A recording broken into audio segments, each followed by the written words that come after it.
Hello, everyone. Welcome to the CNFT.tools Discord server. My name's ToolSin. I'm very happy to be welcoming VyFinance to an AMA. We have their CEO, I believe, and one of their community guys. If you guys would like to introduce yourselves, and we can go on from there. My name's Stephen. I'm the CEO of VyFinance, and we got John. If you want to say good day, but he's muted. Oh well, John's also there. Hi, no, I'm here. Sorry, Yeah. I didn't realize I was on Caught you by surprise there. mute. Um, and yeah, we're from VyFinance, an upcoming DeFi platform or DeFi ecosystem, I should say, on Cardano. We've got a few facets to what it is that we're doing. We've got our DEX, which is going to be linked to our what we call our bar, which is a distributive mechanism for our token.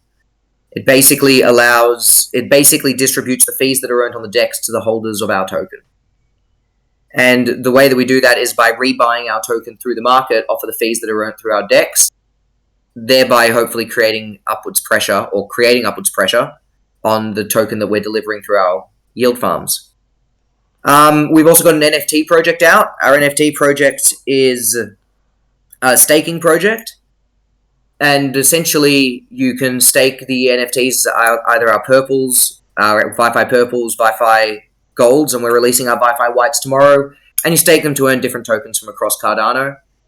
A few of them are unreleased tokens, a few of them are released tokens, and in fact, in about 2 to 3 hours, we're going to be releasing the new token vaults for our Wi-Fi whites, and we're going to have a Meld vault, we're going to have a Goats Tribes vault, we're going to have a SHIB vault, as well as a few others, but they're the sort of 3 newer ones that we're going to have.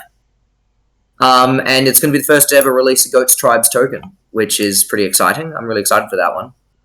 Oh, I didn't realise you guys were doing that one, actually. Sorry? I didn't realise you guys were doing that one. No. We've kept it a bit of secret. We've kept it literally. That's the first time I've ever said it. Wow. So, yeah, we're going to have their token is going to be up in our vault, and that's going to be shown in about 2 hours. So that's going to be the first release of that on our site. So, because we're showing all the votes, all the new vaults for the white NFTs on our site 12 to 15 hours before we launch the NFT. Right. So, funnily enough, there's already a lot to unpack there. Yep. I will warn you, my level of knowledge in the DeFi space is at best amateur. So please forgive me if I ask any completely basic questions. No, please ask away. So you're going to be what tokens were you saying that you'd be able to earn your way towards? So we are going to have. Let me just pull out the list here so I don't mess this up. And that's in this one. So we will have Log, a token called Log Token. We're going to have Kirkstone Token. We're going to have ASHIB Token. Which is I can't remember what the A stands for actually, so I won't expand on ASHIB, but just ASHIB. We're going to have Goat Tribes. We're going to have Meld, and we're going to have Meld. Yes. Cool. And they're all tokens that are tradable on all the other dexes and everything like that. All of them except for Kirkstone and Goats Tribes. They still haven't fully launched yet. So Kirkstone is an up-and-coming property trust that are building on Cardano, and Goats Tribes is one of the largest NFT projects on Cardano. Yeah, I mean, most people here are going to have heard of Goat Tribe. Yeah, they're quite good at making themselves heard. That's for sure. Yeah. So you're also saying about staking your NFTs. Yes. So how does that work? Because obviously I think of staking as in staking ADA, and staking NFTs is a very different thing.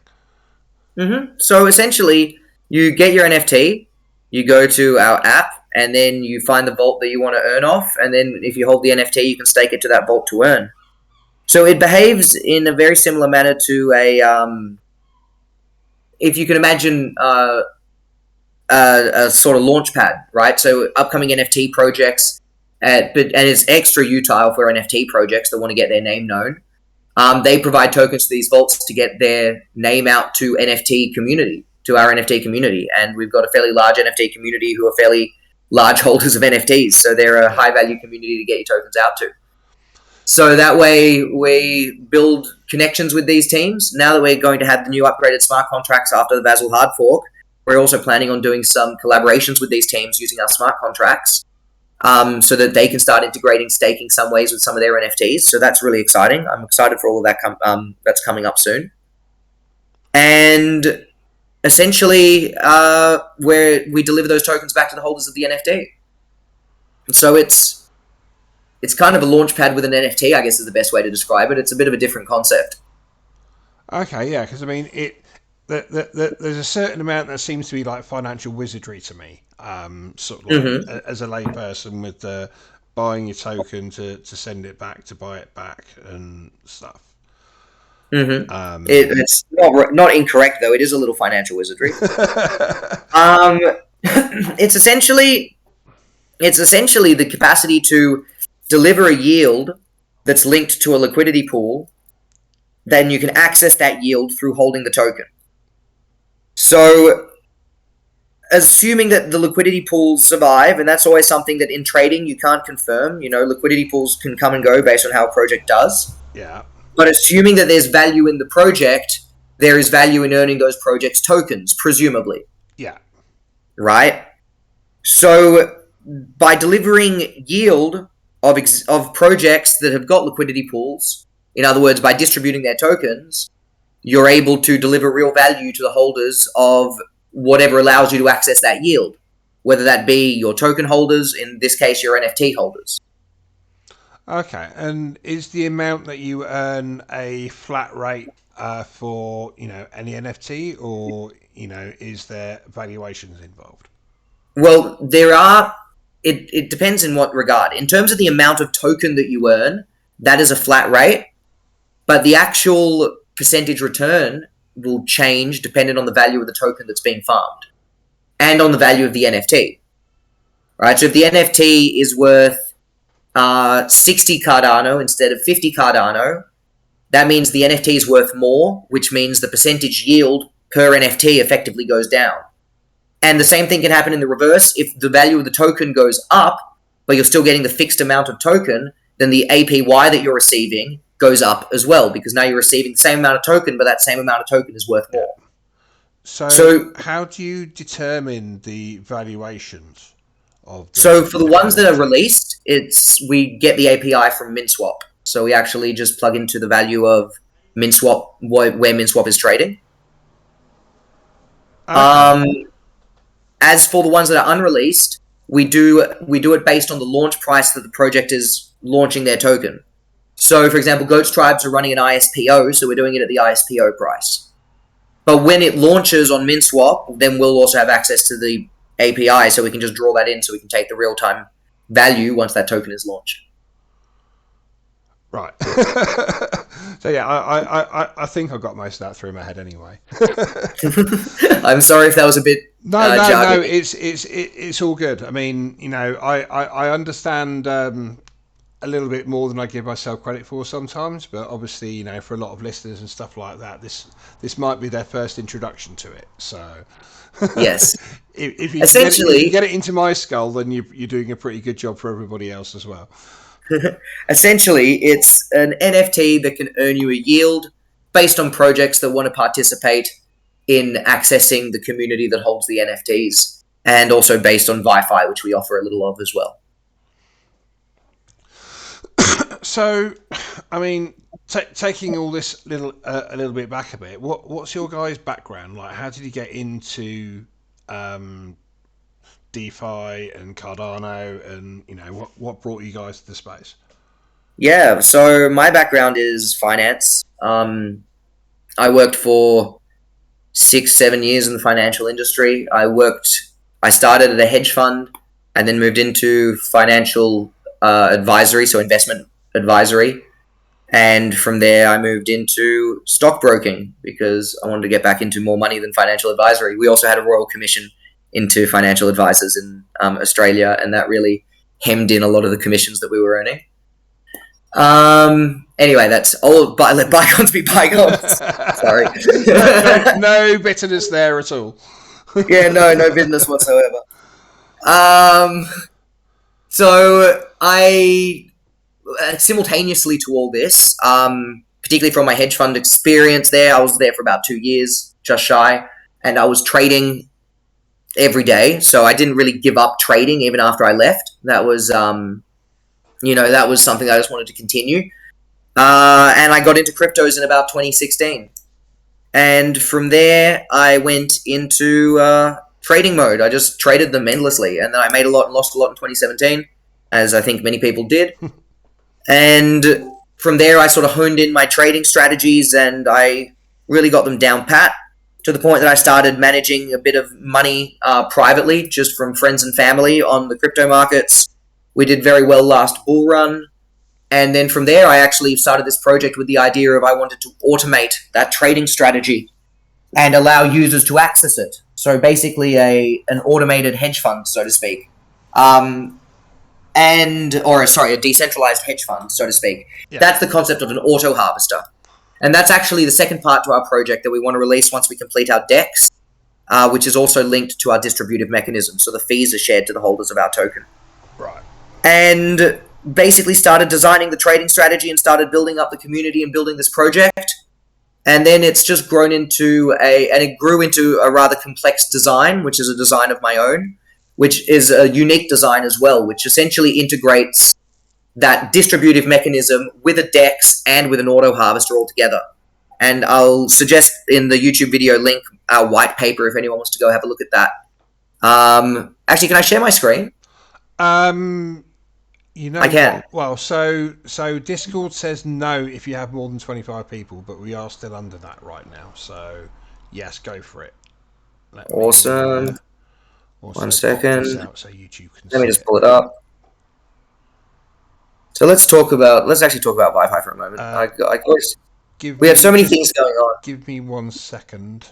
I am not able to see your screen. No, I haven't shared my screen yet. Right. Just 1 second. I'll do that.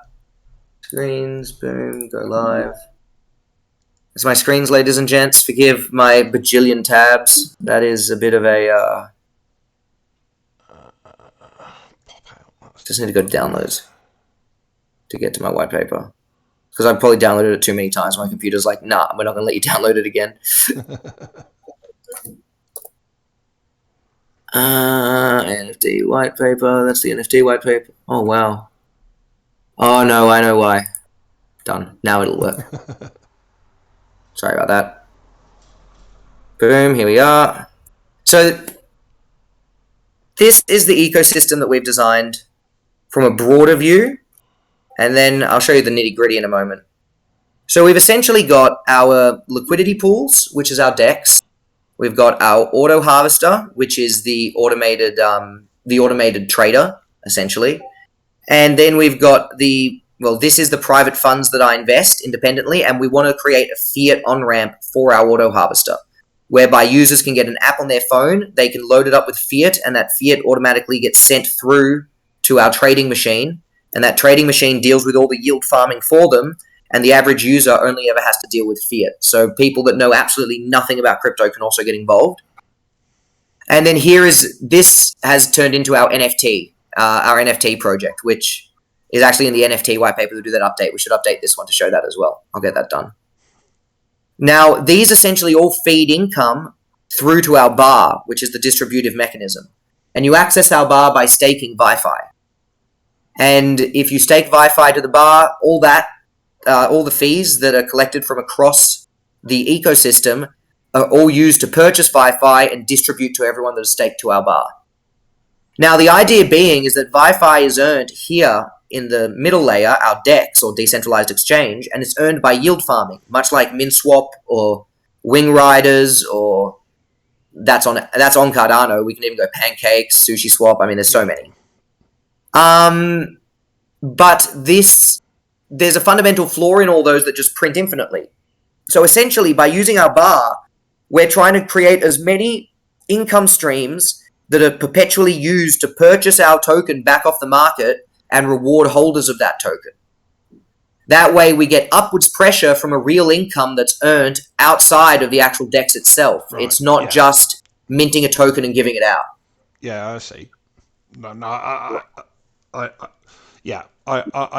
So what percentage of those funds are going to be used to prop up the token? Yep.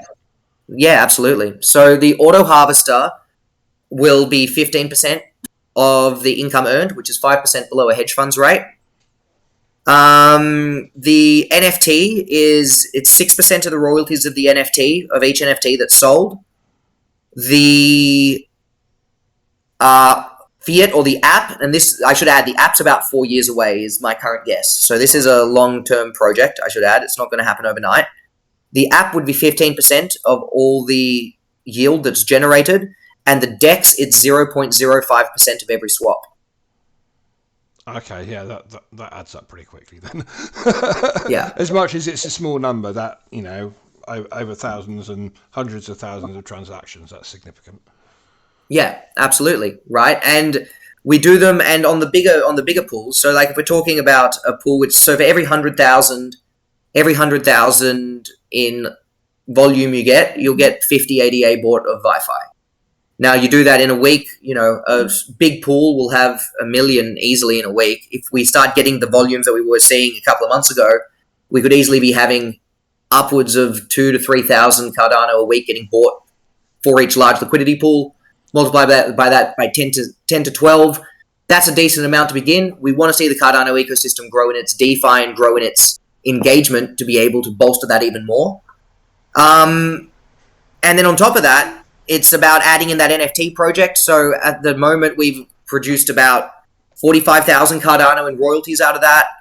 Our auto harvester, which will allow new users to just engage without even thinking about managing money. 15% of all the yield generated there coming from off of our platform as well. It's about, as you say, it's about adding in all of these avenues that just build as much value as possible to maintain the value of that token. Yeah. And what we're doing as well is that we've basically reduced the supply. We've got a limited supply on our token. It's not infinitely printing like many DEXs. So we've got a maximum supply of 450 million. Wait, let's just quickly pull out the token submission. We've got a maximum supply of 450 million, and those tokens are going to be minted out very slowly. So in the first year, we're minting 38 million tokens, which that's from when farming starts. So when we launch the yield farms. Now that seems like a very large number, but when we compare that to, that's approximately what MintSwap release on a monthly basis. So it's a much more controlled supply, and then we've got that decreasing over the next, it's actually 21 years because we started the year 0th. Yeah. Because and then it's just a descending and a crescendo, and it essentially peters off to 0, but it doesn't ever actually reach it. It's asymptotic at 0. But this is actually going to be reduced by about 5 or 10% as well, because our community voted to reduce it even further. So we haven't completed the numbers on that yet, but this is going down even further. So we're going to have a very controlled emissions rate that we want to be matching with that ecosystem being used to buy back our token at the same time. So there's quite a few things coming together to give what I believe is a larger chance of the token being able to survive the minting through farming. Yeah. Not just a larger chance, not just hopefully. I think it will be able to, as long as we can get the users on our ecosystem to maintain through real income yield generated on the DEX, which is something that hasn't really been seen in crypto before. Okay, so how many people? Another question is, like, what kind of metric are you going to use to determine whether that's going to be working or not? And volume in and out. Yeah. Right. So it's literally just about how much is sold versus how much is coming in. So what kind of volume are you going to be needing to be hitting to make all this viable? Well, that's the thing. It doesn't really need to be that much. I think it can be fairly sustainable if all these bits come together. Once all these bits come together, with 100 to 150 million in volume, which in the crypto markets is fairly not that large. We would like to hit 1 billion in volume. I mean, we already hit 45 million was our max, was the max that we reached. So Yeah. I don't think these are unreachable numbers since we've already been a third of the way there before without a product. Yeah, so I mean, like, the next question is how long for all this is working? You said, like, the phone app and everything's going to be about 4 years away. Mm-hmm. How far away is everything else? So the DEX and the bar, because we're launching them together, because as far as we can see, they are, the core fundamental concept of how our DEX is working differently to all the others, is going to be towards, I want to say, December this year to January next year. That's when it's looking like it'll be out. On mainnet, we'll probably have quite a few little aspects of it being testable on testnet well before then. Our auto harvester we want to complete by the end of next year. This has got a few things to come together. We're using a neural net for the AI model, and we still need basically oracles functioning on the blockchain before we can start training our AI appropriately. So that AI is going to be a little bit more time consuming because the blockchain's just not quite as where we thought it would be. Yeah. At this point in time. But yeah, that should be by the end of next year, depending on how long it is until we get good data connections to the Cardano blockchain. And obviously we've got the card drop coming up very, very soon, or ongoing now. Yeah, starting in the next 24 hours. No. The white NFT. Oh wow! I get you the night before your mint date. Bloody hell! Yeah, absolutely it is. I feel very privileged. Busy day. I knew it was soon. I didn't think it was that soon. Yeah, no, it's been a very busy day. So I might be sounding a little bit manic, and that's only because I am. So some questions that are going to be that people are going to be asking. How much? 45 Cardano each. I'll stop sharing. Just quickly before I stop sharing, I just love this picture. This is the whole product, how it comes together, and how all the bits and pieces work. And we've, for the most part, built a large part of this one, the bar, and we're building up the DEX now, and then it's about integrating them to make sure that they all come together correctly with the logic on Cardano, which just makes it a little bit more difficult. Okay, let me stop sharing my screen. So, right. The NFT itself is 45 Cardano, and you can mint up to 10 at a shot. And the vaults will be available for you to stake on as soon as you purchase your NFT.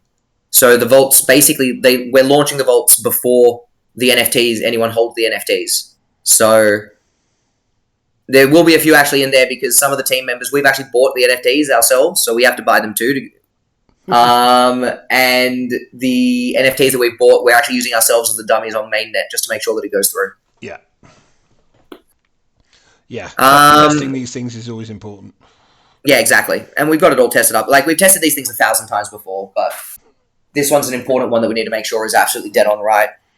But essentially, yeah, there are a total of, I believe, 8,500 up for sale because we've got a bunch going to, we've got a few going to the airdrops, and we've got a few that are kept by the company so that we can give them out for marketing, and down the line, we can use them for any ways to assist the business, really. No, I mean that all sounds good. So what's the, obviously there's going to be some very long-term benefits coming down the line with the cards and everything. Is there anything that's coming down the line sooner that would be considered, advantageous for holders? Well, immediately we've got the 6 new vaults or 5 new vaults that are launching with the white NFT.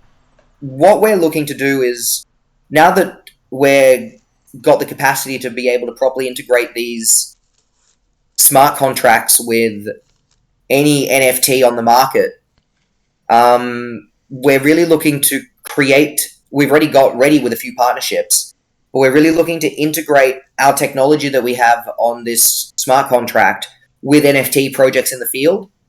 And when we integrate the smart contract with NFT projects in the field, we're looking to find ways, I'm really looking to find ways that we can use the white NFT and our NFTs in general to give slight boosts on other NFT projects for integrating our technology with them. That's one that's most immediately that we're trying to look as a path towards. But of course, there's always going to be new staking pools coming out that's going to be available to the NFT holders. Yeah, I mean, there doesn't seem to be a shortage of them popping up at the minute. No. And that's why we absolutely adore. That's why we absolutely adore doing this. To be honest, I enjoy delivering value back to the community, and we're hoping that this gives more people an opportunity to enter. Really, because remember, it is in a sense it's a bond. It's something that you pay for now, and then you slowly earn that money back. Yeah. And it doesn't happen overnight, and the returns aren't 370 million% because we're not trying to be completely unsustainable. But the idea is over 2 to 3 years, you earn back the money that you spend, and if you get lucky and one of those projects do well, you might make it all back in just one of your stakes. And if 3 of them do well, then you'll make it back in no time at all and maybe make some profit. So it's a little bit of a game as well, right? That's part of the fun. Yeah. That's why the NFTs are so much fun. So, I mean, it's I don't know how often this comes up for you in AMAs, but what kind of legal hurdles have you had throughout this process? Because, obviously some regulators are a little bit more antsy than others. Yeah, absolutely. So in terms of the token, in terms of the DEX, quite a few. In terms of NFTs, there's a lot less regulation. Our business is based in Australia, and NFTs are completely unregulated in Australia. They're basically a stock. They're literally the equivalent to a stock. They're just like a thing that you have. So from a regulatory standpoint... Sorry? I like that. Yeah, no, I like that as well. I don't know how long that will last, but for the time being, that is still the case. I honestly think that we've been too distracted by coronavirus to do anything about much. Yeah. But that being said, that's not necessarily the same for our auto harvester and for our auto harvester. Our auto harvester isn't as simple as just having that level of regulatory approval. That one is considered a financial instrument.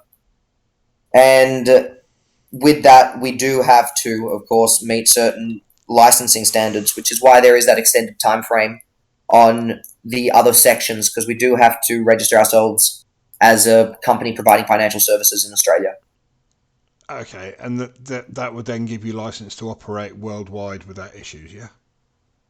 Well, except for maybe like Iran and a few other countries, but yes, the Australian licensing is accepted essentially everywhere. Like I'm not going to have a problem in the UK, and someone in America. No, not with business, not with Australian licensing. No, you don't have problems in the UK. Certainly not the UK. We've got the bilateral treaties. Same with America. We've got the bilateral treaties. Yeah. So that basically means that we're allowed to open a business in America, and then that business is allowed to be a subsidiary of us, and then it's covered by the licensing. There might be a few other little bits and pieces that we need to adjust. For example, maybe by law, the UK brings in that all DEXs have to have KYC. That would be an example of where then we would have to adjust how we operate our business within Britain. Yeah. Right, but we're legally allowed to operate there as long as we meet the British regulatory standard. So, I mean, I should have asked this before, really, but how many people are on the Wi-Fi team? 22. That's quite the number. Yeah, it's not a little enterprise anymore. No. I mean, technically it is still a small enterprise, but it's if you're a government minister, then you're a small enterprise. If you're anybody else, you're a good sized company. Yeah, you're doing something. Yeah, for sure. So, did you guys get seed funding to make this happen, or was it all done off your own backs? We did our ICO, and I've also been managing funds for a while, so I've been using my own managed funds. I've dumped a lot of money into this. God, I love reminding myself of that. And we also, we had the ICO where we raised at the time, it was about $4 million, but that quickly was no longer $4 million with the Cardano drop. We did it in August when Cardano was at $3, like literally at the max of Cardano. Yeah, you've taken a hit since then. Absolutely. We did put in some protective measures, of course, but in retrospect, I wish we'd sold more at the time. But look, that's life. Can't read the future. Yeah. And yeah. Yeah, exactly. And then we had a little windfall with our NFT.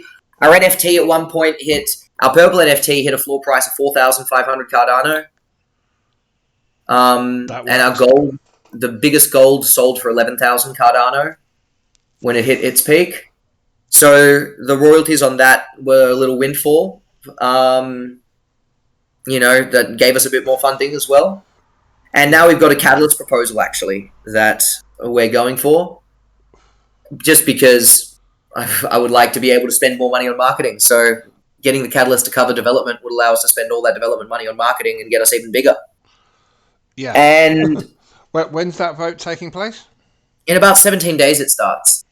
Okay. I mean, I'm not a catalyst voter myself, though I do spank myself for it like a dutiful person now and again. But anyone that's interested in this, go check that out. And go check that out. In the YouTube video, I'll also share you a link to our catalyst proposal, so you can put that at the bottom of the YouTube video. Brilliant. And yeah, we'd support anyone's vote. Anything from the minimum 500 ADA up to, if you've got 200 million ADA, please, I will actually send you a T-shirt. I mean, that seems like a fairly reasonable request under the circumstances. Yeah, right. So yeah, like, we've also learned a few lessons from this catalyst proposal. If we don't get it this time, we need to go again next time. But we got rated from our assessors. We got a rating of 4 stars, and given that we're asking for 1.6 million, I'm pretty happy with getting an assessment of 4 stars. I believe it's one of the largest asks the Catalyst has ever had, and we've almost got a full star rating. The average was 4.2, but wow, that rounds down, unfortunately. So yeah, I definitely think we're in with a shot. And after we finish this NFT launch, we're going to be basically, begin the process of campaigning, so to speak, for that vote. Yeah, sounds like you guys got a lot to be working on. That's for sure. Oh, do we have a lot to be working on? But that's all part of the fun. So, do you have activities and stuff like that going on for your holders in Discord, and sort of like what other ways do your holders have of interacting with you guys? Yeah, we've got our token staking as well, so you can take a stake Wifi token to earn different tokens from across Cardano. We were the first multi-currency token staking. That's the one where you stake one currency to earn a different one on all of Cardano. We launched that last, I want to say October, a long time ago. Yeah, Yeah, we're also the first NFT staking on Cardano, actually. And we also were the first governance, the first on-chain governance system on Cardano, as far as I'm aware. So we've done a few developments in ways that our users are able to engage with us. Of course, we've got a giveaway right now on our Twitter for a white NFT. I'm also going to have a white NFT to give away to your community as well. We've also got one running on our Facebook. We've also got one running on our Discord. And we do bi-weekly. 1 week we do an AMA on Discord, and the other week we do an AMA on Twitter. So our community can come up and ask us questions, and we can maintain our engagement. Yeah. And we get to talk to them. What I mean, we can. I want to talk to them, not just can. I can.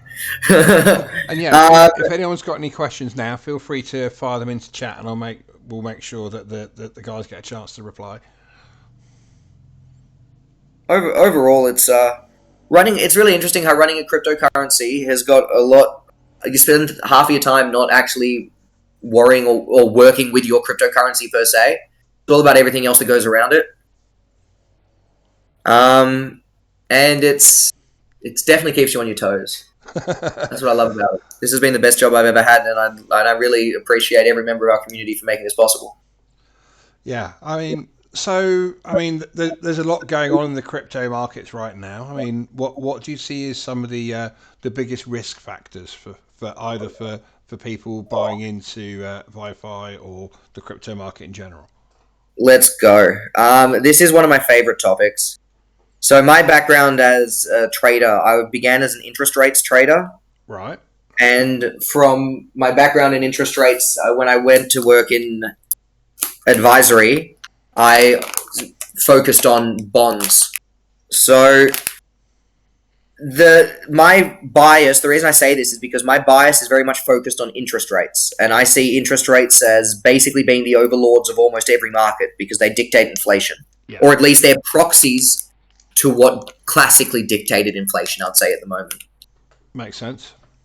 So with the current interest rate environment, with the massive inflation that we've seen, which now America is being a little bit shielded from because of the absolute pump in the value of their dollar.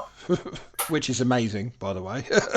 Yeah, well, if you're an American, that's definitely very good for you. Me, living in Europe, it's making life a little bit more difficult. Well, I'll tell yeah, you what. it's. I mean, I still don't understand quite how the dollar is as strong as it is, but A few.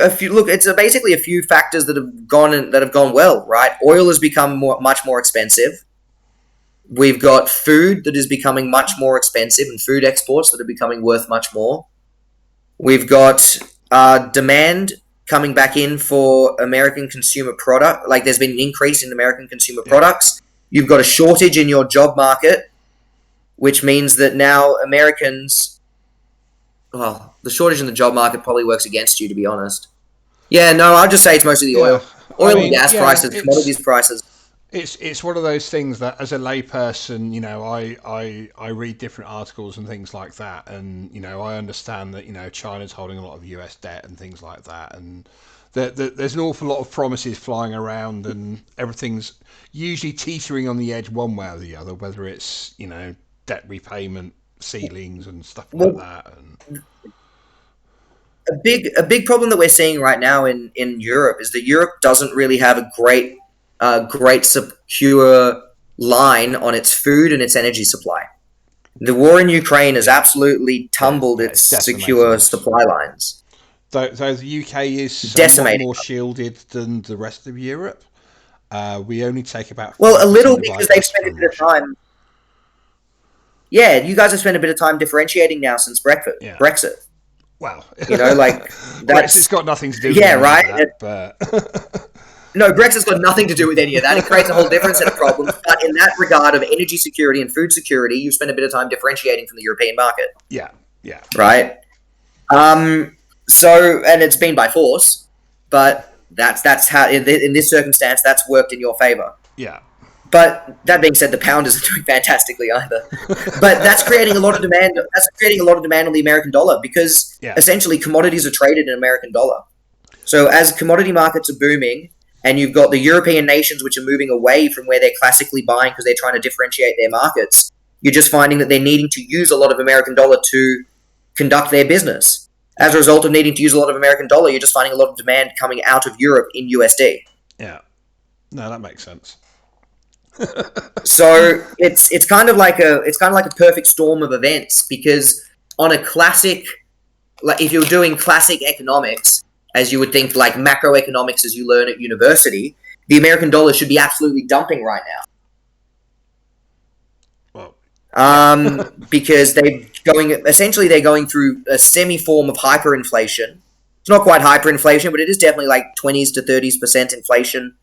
On food, it could even be upwards of 50 depending on where you are. Yeah.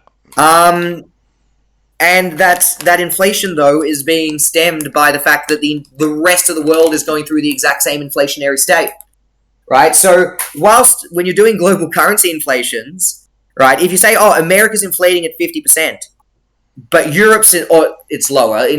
Let's say America's inflating at 30%, but the euro is just inflated by 35%. What does that mean? That the American dollar has actually gotten 5% stronger against the euro, even though they've both inflated to the buggery.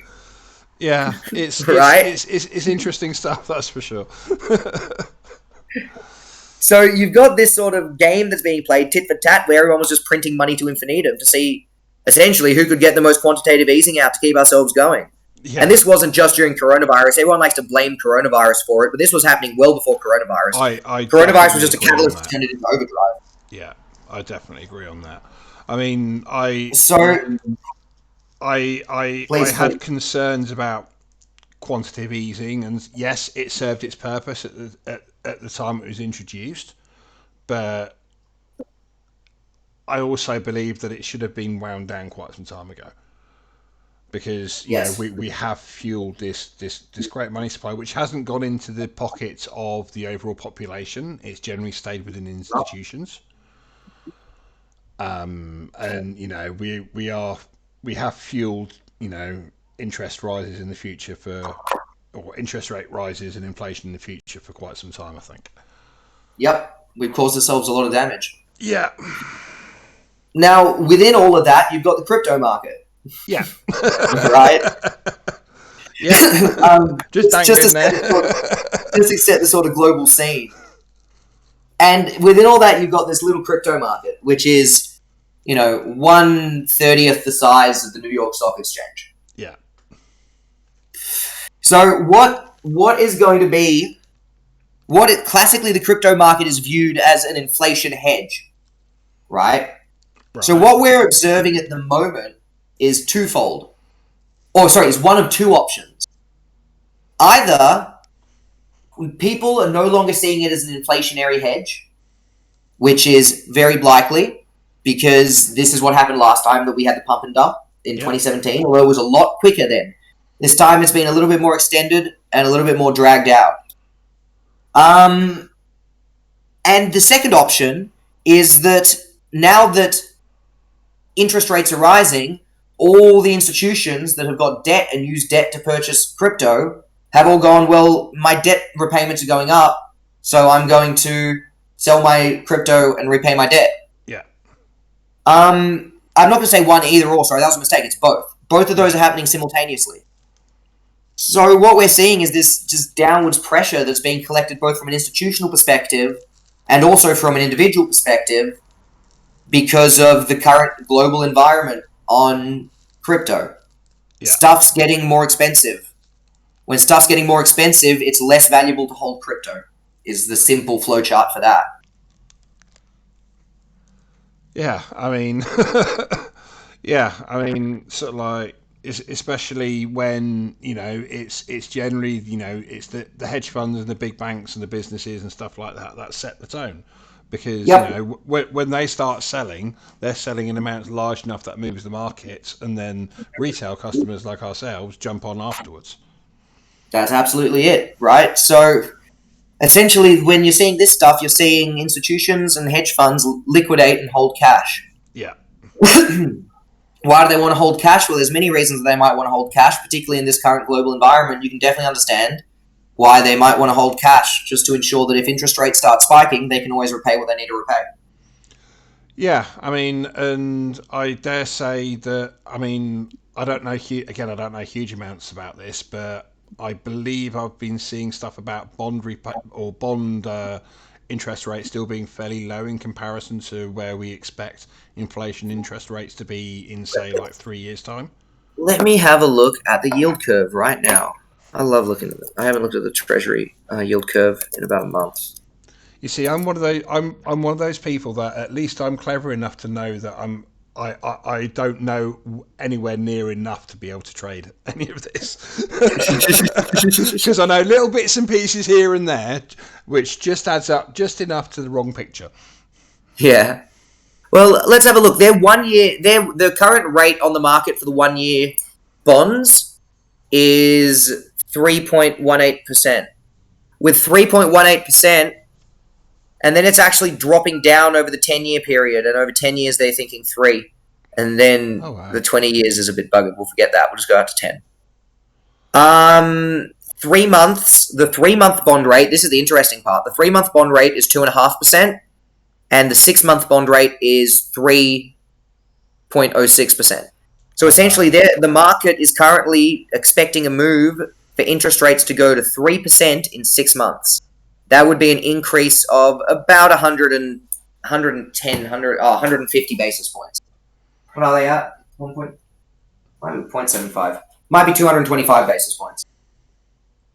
That's expected by the market over the next 3 months. Now, whether that's 6 months, sorry. Now, whether that's going to happen, we don't know. That's just what the bond market thinks is going to happen. Oh, God, this makes me want to trade it. I reckon this could flatten out. Anyway, different. This could turn into a very different AMA very quickly. Sorry, I love interest rates. This is not financial advice. No. Not financial advice. Don't trade yield curves. Seriously, guys, I wasn't joking when I said that. Sometimes I think I know something, and then I have to remind myself and say that I really, really don't. And even if I did know something, there's somebody out there with a quantum supercomputer who's doing it 100 times faster. Yes. Don't trade treasury notes and don't trade yield curves and don't trade bonds unless you really know, and interest rates in general, unless you really know what you're doing. The only time the average person should be getting involved with interest rate markets is if you have a lot of real estate debt or you hold a lot of debt that is actually, impacted by the current interest rates in the market. And if market interest rates move and your debt goes up and you have to repay more debt personally, that's when you can hedge yourself using a bond, and you can buy a bond so that you'll get paid out more on the bond to cover the increase of your interest rate. That's the only time an average user should ever be engaging with the bond market. Yeah, and no leverage, guys. Like, really. No leverage. Essentially the markets are expecting a steep rise in interest rates. And if we go to Australia, you'll see the similar thing. Let's have a look at the British yield curve. I'm sure the British. The Australian, was it? No, that was the American. That was the American. Yeah. So, but just in case you don't know what the yield curve is, let's actually explain that, because I've just been saying the word. Bonds. The way that bonds work is you essentially buy a piece of paper off the government, where the government then repays you the amount on that piece of paper plus an interest. Yeah. And they repay it every month, or every 3 months, or every 6 months, or every year, or every 3 years, or every 10 years, depending on the time frame in which you bought that bond. Now, the bond is repaid based, the way it's priced is all confusing. I'm not going to go into all of that, but essentially the price that you buy it determines the interest rate that you receive. So if I want to buy a 1-year bond off the market for an American debt obligation, so for America to repay you that debt, I have to pay 3% premium on the bond's price. And that means that it's considered the same as a 3% interest rate. You paying that premium is the interest rate that you're paying on, that the government is going to then repay you. That's not quite correct, but that's how you can explain it in a way that people can understand. So if it's a $100 bond, you buy it for a $103 bond, and then you got 3% interest. That $3 represents 3% interest on that $100 bond. Yeah. Exactly. So that interest rate is priced into the market, right? When the central banks say, I'm changing the interest rate, and the interest rate is going up from, what's the US interest rate now? Just a second. US Treasury rate. The US Treasury rate right now is, they're the coupon. I wrote that really badly. I'm thinking in bonds. Sorry. US interest rate now. I should know this off the top of my head. I'm rather embarrassed that I don't. I do. You see, forgive what's going to be? It's currently at 1.75%. So the current interest rate's 1.75%, but that interest rate only represents the 1-month bond. Right? So that only represents the bond that if I borrow, or if I give the government $100,000 tomorrow, they're going to pay me the equivalent annual rate of 1.75% over a 1-month period. All the other dates, except for the 1 month, aren't set by the Treasury. They've got no impact on it. Those interest rates are set by the market. And the way that the market sets it is in that pricing that I described a moment ago.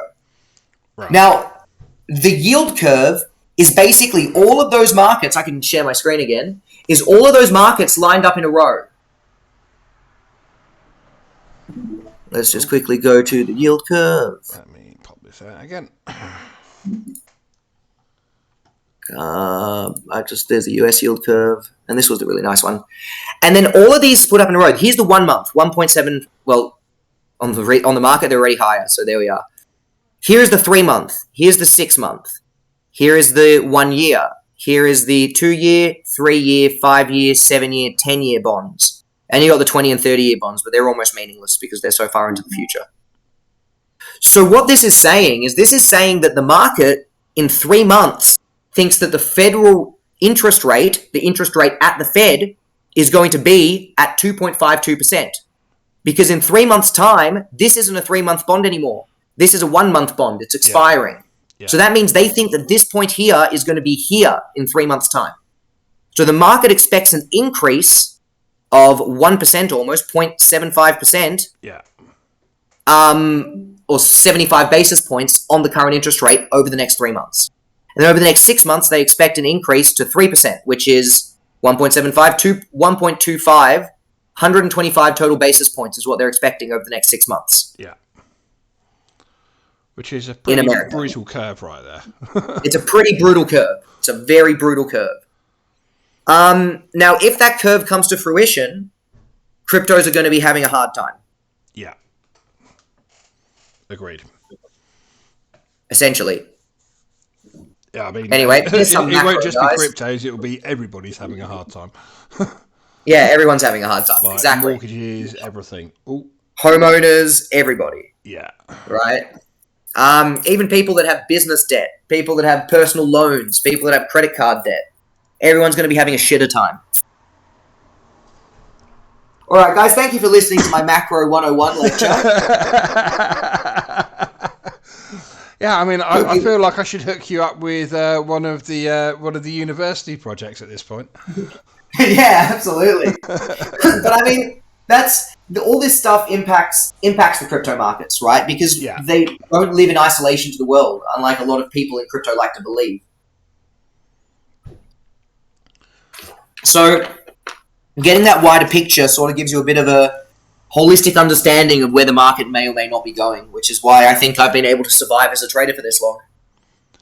Yeah, I mean, sort of like my feeling is that at this point we could go down the tubes fairly quickly, but our upside feels somewhat limited in the short term. Mm-hmm. I think medium term, obviously still either way. Obviously, I'm bullish long term, but long term could easily mean 10 years.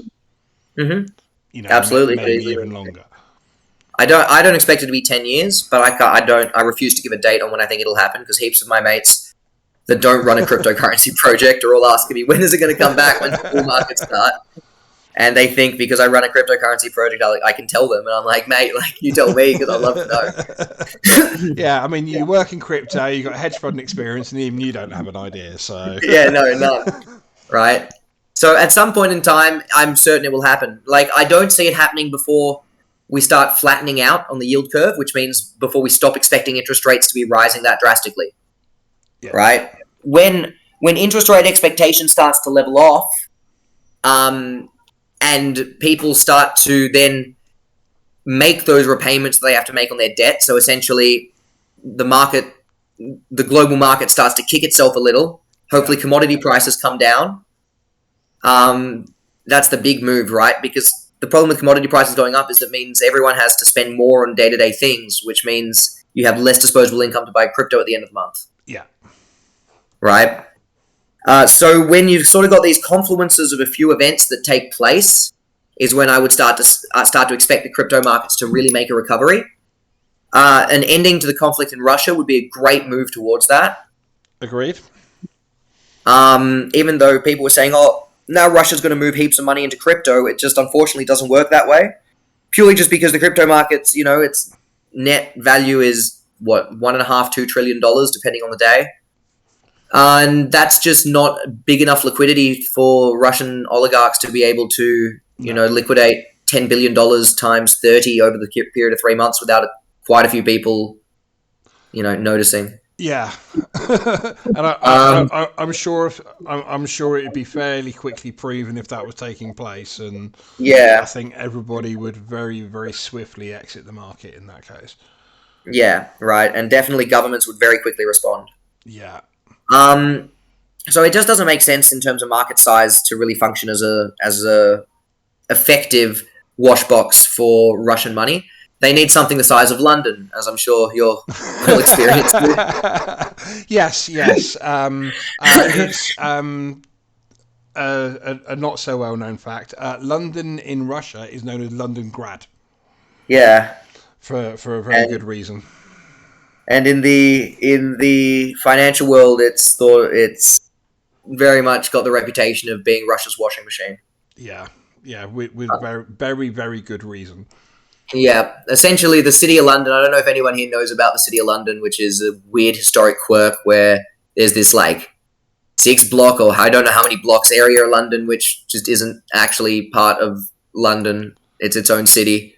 And Canary Wharf. Yeah, Canary Wharf, that's the one. Yeah. And essentially this little bit there has created very, very obscure rules to allow Russians to just throw heaps of money there legally. They have come down on it a little. It's not just Canary Wharf. The property market is highly known for it. Exactly. It's not just Canary Wharf. The money comes in through Canary Wharf and then it gets distributed out through property. Yeah, various tax havens and you know, Panama Papers and all that. And then you got Jersey as well, because you guys, it's interesting. It's interesting how you get a little island and little islands. Man, and they're very good at doing that. Yeah, island nations become good bankers. Yeah, it's those Switzerland would probably suggest that they get a toe in somewhere. Yeah, well, the Swiss have really come down. I would say the Swiss are harsher than the English now. I would tend to agree. And with current party politics, I don't see England changing anytime soon. Yeah, I would agree. They have clamped down a little bit on the oligarchs. You know, a list of 50 of them.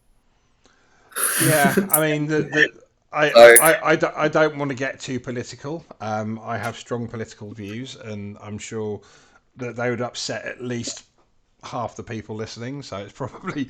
Oh, yeah, let's avoid politics. So would I. So do I, and I agree with you. All I can say is that they definitely Russia's washing machine, and being that. It means that there's, when you look at the amount of money that goes through London, right? London on a daily basis in its markets would see approximately $5 to $8 trillion. Yeah. Right? Now, that's the daily throughput. That's not the total value of the market, of their financial markets. That's the daily throughput. Yeah.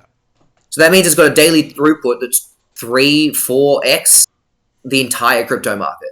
Yeah. Right. And when you've got that situation there, the crypto market doesn't yet have the liquidity to be able to function in the manner that a lot of people that think the crypto market is just a laundry machine are thinking. It just doesn't have the liquidity to function in that manner yet. It's not effective. It's too small. It's fine for a mum and pop shop operation, but yeah. Well, this is the thing. I mean, there's a lot of similarities with the way that internet was rolled out, in the fact that internet, it was hailed as this amazing technological advance of the future for so many years, and then it came out and people started getting excited, and then the bubble happened and everything went tits up for a couple of years, and then we've got to the point where we are today, where it's completely ubiquitous.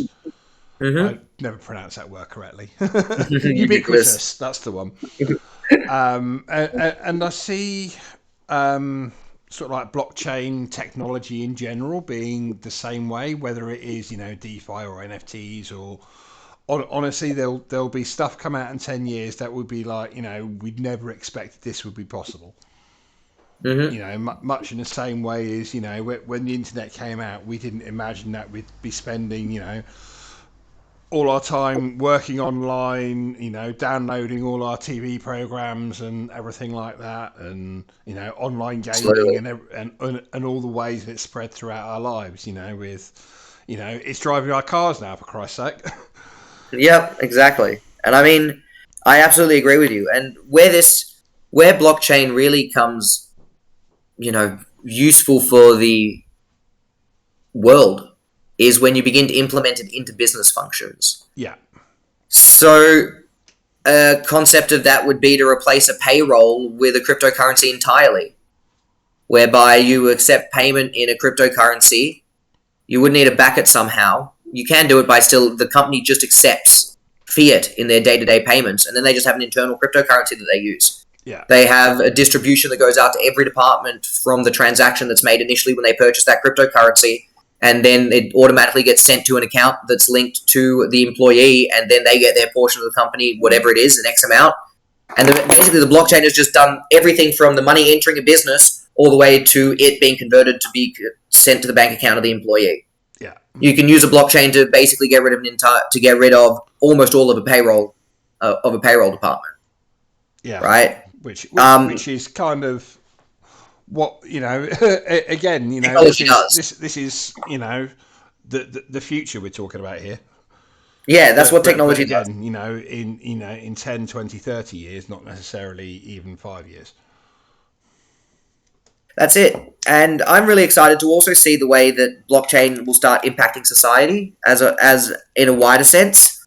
Things such as DAOs and specific DAOs for community specific problems, like a DAO to assist with the rebuilding of an earthquake after an earthquake in a certain event, and finding new ways to distribute money to where people need it, I think is going to be another really interesting development as we start to understand how this technology works better. It is unfortunately just really technically complex. Yeah, I mean, I'm less sold on DAOs at the minute. Again, I have very limited experience. I was invested in a couple of projects that were acting like DAOs. They're not DAOs, but they're acting like DAOs. And it's great when you have everybody coming together, working together for common goal, common purpose, and everything like that. But something that I found an issue was those without the knowledge impacting decisions where they have no business being. Yeah. And Um, and unfortunately, in a lot of projects, those people vastly outnumber the people that do have the competence to be making these decisions. they'll have that is classic issue in Yeah. any I was about to say any democracy, but I don't want to sound like I'm anti-democracy.